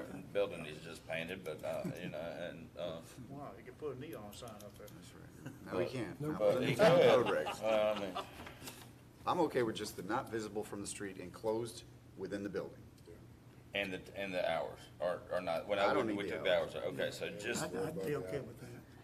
Yeah, just make sure you've got it worded how you want it. Right, I'm trying to- Not visible from the street and closed within the building. All right, can You mean the I, individual units? the individual units are enclosed within the building. okay. And I think if Mr. Hartwick is willing to amend his motion to include that condition. Do you do to- so, to Mr. the Hartwick? Yes, resolution. I do. Then you could, Okay, so we have an amended motion with the no units. Units must be be enclosed, not enclosed visible in from the street. Okay, so, Is there and more? that's the only condition we're putting on this. That was it, right? Yeah. That's the only condition we're putting on this. I'm good with that. Mr. Alright, so Carson will good with second that. it again. I think he had seconded. Second. Yep, all right, so we got a motion and a second, amended motion and second, so, all Clean right, it so we're all. good? No, I hope any other so. discussion? All right, roll call. Mr. Schoen. Aye. Mr. Stanley. Mr. Carson. Mr. Haley. Aye. Mr. Hartwick. Aye. Mr. Johansson. Mayor Black. Aye. Motion carries with 7 ayes. All right, so next item is we moved up the discussion and action on the termination of the lease with the Bedford County School Board. yes. All right, Mr. Warner? The town entered into a lease with the Bedford County School Board in 1974 and renewed that lease in 1998, in which the town leased the Edmund Street Park from the school board. For this 49-year period, the town has maintained the park. This lease will terminate on December 31st, 2027, unless extended. The town has been seeking to acquire the park in fee simple from the school board. Thus far, negotiations have been unsuccessful. In order to terminate the lease, the town must give at least 18 months' notice, and the termination date will be the anniversary of the commencement date of the lease. In order to terminate the lease effective December 31st, 2024, the decision to terminate must be taken and notice given not later than June 30th, 2023. Council should note that notice of termination does not necessarily mean that negotiations to acquire the park in fee simple will cease, absent direction from council. Tonight, Town Council is requested to terminate its lease with the Bedford County School Board for the Edmund Street Recreation Field to be effective December 31st, 2024. Town Council further directs the town manager to execute and deliver formal written notice of this termination to the Superintendent of Schools no later than June 30th, 2023. All right, so do we have a motion? So moved. Oh, I'm sorry. Second. So we have a motion by Mr. Carson, second by Mr. Haley. Discussion. Who wants to start? You want me to start? Go ahead. Yeah. All right. Lead the way. So we have been working on this for 2 or 3 years, at least really hard for a year. We have had several back and forth negotiations. A lot of that has been in closed session, so because we were negotiating a contract with the school board. So this is with the school board, it's not with the Bedford County Board of Supervisors, all right? Is that, the lease is with the school board. The school board owns the And the property. school board owns the property. So, and like I said, this lease has been in effect since 1974. It was renewed in 1998, and it expires in the end of 2027. So the town has the desire and wants to own the park. The school board, so the park, when I talk about that, there's currently approximately 6 acres over there, which is the field and the park with the ball fields and the picnic shelters and that. So right now, we're just negotiating on about 1.2 to 1.5 acres, which includes the park area. The school board does not want, they want to hold on to the field area for right now. So we've offered to continue to maintain that whole tract of land until the end of the lease period, which ends in 2027. If they would give us the 1.2 acres to own. They came back at one time and kind of wanted to know what we were going to do with it, like we were not going to maintain a park or something. But anyway, so we had given them some ideas of some improvements we want to make, and we'll want to, if we get the park, we'll want to include the community in those ideas. At that point in time, they have recently kind of sent us back a proposal that basically has told us what we're going to do and when we're going to do it by. And unfortunately, that just wasn't acceptable to us. So at this point in time, so anyway, we kind of talked about, you know, when is the appropriate time to do something with this lease, in hopes that may spur the school board to really get serious about coming up with some reasonable terms that we can all have a win-win situation out of this. So that's what this, you know, this is not the end tonight, all right? This is just us. We have to, by this lease agreement, give them 18 months notice, okay? If we don't do that by June the 30th, then that delays this whole thing another year. So we're really trying to move this forward. I got a call from the school board chairman last night. She's committed to still trying to work this out with the town. You know, so I'm hopeful that we can get this done. But at the same time, we've got to, we feel like we've got to at least start terminating this lease. So does that, if anybody, please add to that, but that's kind of the background of where we are now. But I want every one of you all to understand, we want that park. We want to do the improvement. We want to invest in that park. We want to invest in a park that we own, not in a park that somebody else owns. And there's probably some practical reasons for us to own that. You know, there may be funding out there that we can go and get as an owner versus a tenant. You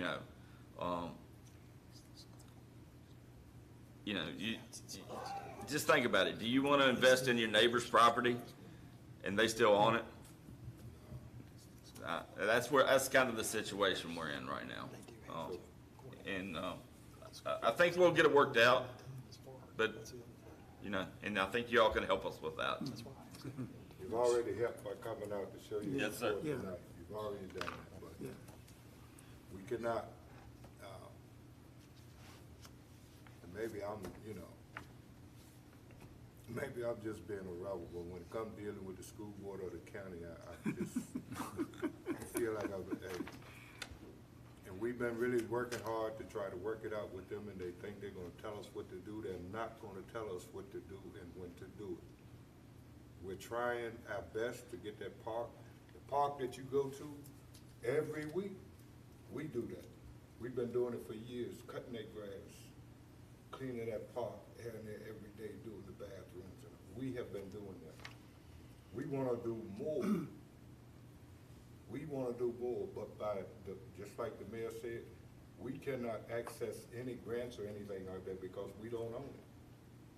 So we asked them to give us the park. But talking to the school board, they have become so politicized, they need to either be in Washington or Richmond. To be honest with you. I'm gonna be honest with you, and we need your support. You know, we need you to come up and stand up, because that park is just as historical as that building sitting up on that hill. Of course, when we had nowhere else to go, we could go to that park. We lived in that park. My family had houses down there. My cousin over there can tell you where every house was. So it means a little bit more, but now we like the concept of having people to come and enjoy our park like we have enjoyed it all these years. It's not just a black park, it's not just an African-American park, even though we got that history there. We have turned it into a community park, and we want the park. This council wants the park, but we are not gonna let them tell us what to do, when to do it, or how to do it. They either give it to us, or they will take care of it. And then you really need to stand up. Thank you. I should have shut my mouth. Why did you shut my mouth? We need you. I think you did very well, Bob, and I feel the same way. I think this whole council feels the same way, in that what we thought would be a very easy negotiation and contract has not been that. I mean, those things, nothing is easy anymore. It tends to get complicated, and I agree. I don't know why. I mean, they don't need it. All we want is the park. I mean, we've been cutting the grass for years and years. All we asked was, let us have the park. Yeah, And then they come back with some ridiculous offer. But as you can tell, we have to do what we're doing tonight to push the issue and let them know we mean business. We're not gonna accept this anymore. We're willing to talk and negotiate in good faith, but what they sent back to us is unacceptable. Thank you. yeah, we have done the improvements there, even though we didn't own it, which has been ongoing, and we want to do more improvements. We want to make it a really a good place for everybody involved. But like Bob says, we're not about to put money into something that we don't own, and we can't ask for grants. We want to do that. We want to make it one of the best places in the community. We all know what a valuable thing it is for the community, so we haven't changed our minds on that. We desperately want to solve the problem. Okay, basically the park's not going anywheres, and I'll just look at it this way. We've been doing all the improvements, we've been doing the maintenance, despite the fact that we don't own it. I mean, how many people would actually go, do all the maintenance, do all the improvements, and not own the property? All we're saying is, we think that the town should own the property, since we're the ones doing all the upkeep, all the maintenance, the improvements, stuff like that. Stacy, Dan? So, I can't add to what's been said really, other than we do need your help in helping persuade the school board. So all you can do with them will greatly help us, and you. Same, we'll care of what Mr. Shoren says. And you know, if you could go throughout our town and look at all our parks in town, you can see that we try to take care of our parks in town and make sure that our parks are usable for all individuals throughout the whole community. So, I mean, if we, like I said, we've been doing that down at Emmett Street Park for years, to taking care of it. Hopefully, we can acquire it and move forward, so. All right, so we have a motion and a second to give the school board notice of the termination of the lease. Roll call. Mr. Hartwick? Aye. Mr. Johansson? Aye. Mr. Showen? Aye. Mr. Stanley? Aye. Mr. Carson? Aye. Mr. Haley? Aye. Mayor Black? Aye. Motion carries with 7 ayes. All right, so let's see, going back up to where so I guess adopting amendment to the budget. That's the next item. Yes. All right. At the end of the fiscal year, certain organization account codes in the general ledger are expended beyond the current budget appropriation, while other organization account codes have unspent budget appropriation that is available for use. In order to balance the budget with the actual expenditures, a budget transfer to organization codes that have or are forecasted to have non-favorable balances is requested. The auditors review budget to actual variances in Exhibit 7 of the Annual Comprehensive Financial Report, and expenditures beyond budget appropriations by function can result in an audit comment. Staff forecasts expenditures as best as possible to stay in compliance with this requirement. Tonight, Town Council is requested to approve the attached amendment, which will appropriate budget funding and transfer existing funding to organization codes requiring additional funding. All right, we got a motion to, I'm sure there'll be some questions So for moved. Ian, or do we want to? It's a housekeeping measure, isn't it? Well, yes. Well, yeah, but, all right, so we have a motion, do we have a second? Do we have a second? Yeah. So, this is not rollover. Ann, you want to kind of just walk us through this a little bit, because this looks a little different than stuff, than how we've seen this maybe in the past, so. I want to make sure we all kind of understand a little bit what we're doing here. Definitely. So I can give you a quick breakdown on what the entry is doing. So as part of the June review, I'm trying to see, okay, do we have any revenue accounts that are over budget that we can appropriate additional budget to cover these expenses? And also, you'll see we were able to reduce in prior year fund balance. We actually had 1.4 million out there with rollovers and everything that was included in the fiscal year 23 budget. So through the use of ARPA, we were actually able to reduce that to the 1.4. Where you see that on the expenditure side, I'm gonna highlight that because that's the biggest part of this entry, is the police compensation, the overtime, the part-time, the FICA, the Social Security and Medicare, VRS retirement, life insurance, and hospital insurance. So those accounts right there are actually being charged to the American Rescue Plan Act money that we're able to use for revenue replacement. So that's why the budget in this is reduced and then the revenue is reduced. So we were able to reduce that prior year fund budget from, to about 970, is that? Right, so the 1.4 million was a combination of that 924 plus 70,000 plus 10 plus 65 plus 180, all the way down. And then the other pieces in here were just kind of housekeeping items, things that were going over budget. We had some other legal services. Most of that was with the boundary adjustment that came in over budget, so we wanted to make sure that that was covered. We had a grant that we've been charging it to one area, but we appropriated it to another. That was the OtterBus grant, so we wanted to clean that up and get it to the right GL code. And trying to see if there's anything very significant, like the 20,000 in the body camera for the police department. That's actually moved to a debt service account. So you'll see that the police department body camera mic went down 20,000, but debt service actually compensated for that. It went up. So a lot of it was moving it between different line items to try to get it correct at the end. That's what I thought. One thing to note, I am forecasting negative cash in our solid waste fund this year, so you will see that I'm asking for a $100,000 appropriation for a transfer. And as of today. Is that on the, just on the, so that's on the revenue side, the 100,000 transfer in? And then you'll see the expenditure side on the bottom of the first page, transfer to solid waste fund. So as of today, it's sitting at a negative 66,761. But I know there's several big expenses that are gonna push back to fiscal year 23, so I'm forecasting the whole will be around 100,000. Okay.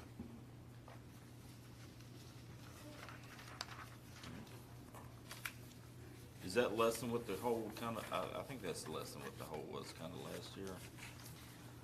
Did you look back, have you looked back, yeah, well, maybe for that meeting on the 11th or whatever. Yes, sir, I'll be glad to.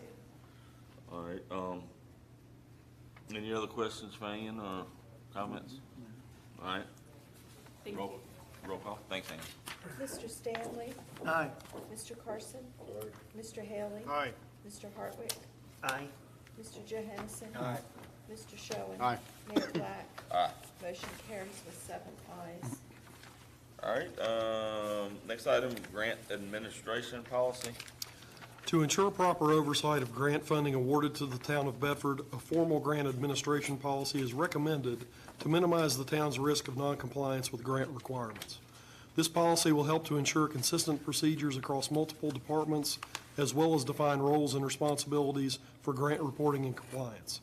In addition, the proposed policy also provides a summary reference for common rules which apply to federal grant funding. Town council is requested to adopt the proposed policy for grant administration.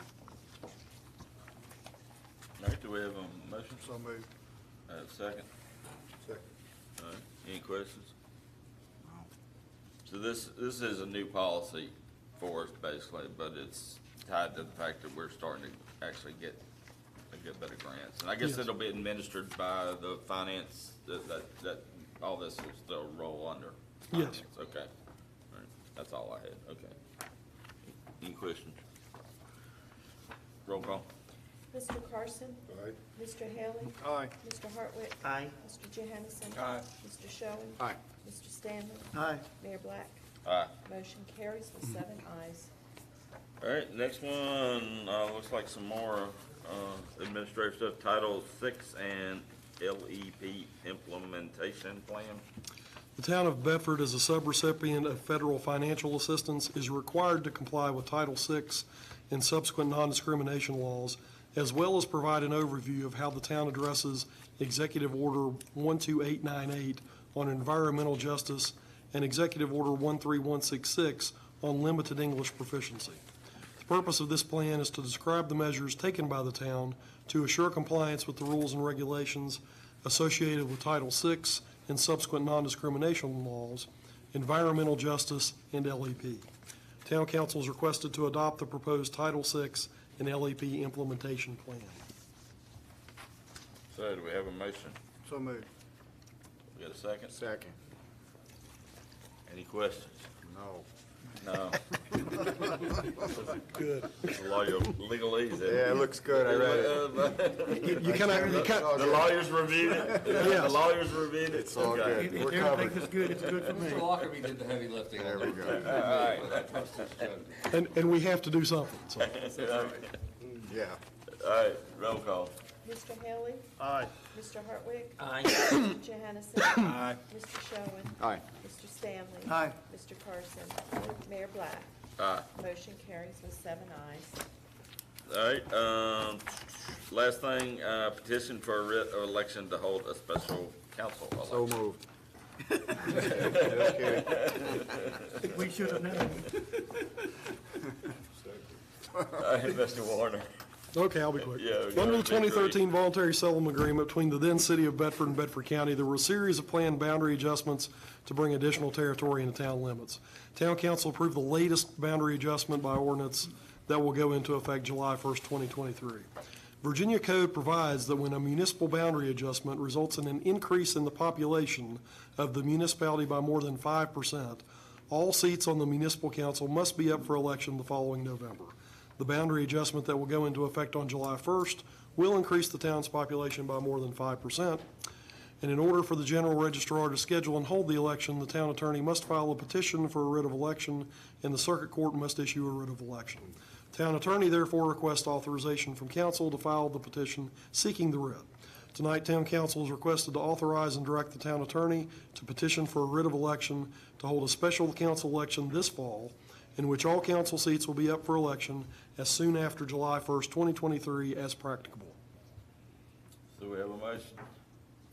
So moved. Second. So we have a motion, second. So, but he can't file that writ until after July 1st with the circuit court, is that correct? you I think? think that is correct, because I think you have to have the 5% increase in the Right, you gotta population. actually, Yeah. you gotta get to that date Has to to have take that effect. increase. Right. Okay, cause I've asked that, been asked that question a couple times, when, so, And the filings that will affect that are in place, so it will happen July 1st. okay, all right, that's fine. All right, any other questions, discussions, announcements? I don't think so. Roll call. Mr. Johansson, Aye. Mr. Schoen, Aye. Mr. Stanley. Aye. Mr. Carson. Aye. Mr. Haley. Aye. Mr. Hartwick. Aye. Mayor Black. Aye. Motion carries with 7 ayes. Is that everything? I All think right, so. so we're good. 5:30 on. Oh, yes, we're adjourned until, our work session at 5:30 on, July 11th, all right? Yeah, there's a few people in there. You done good.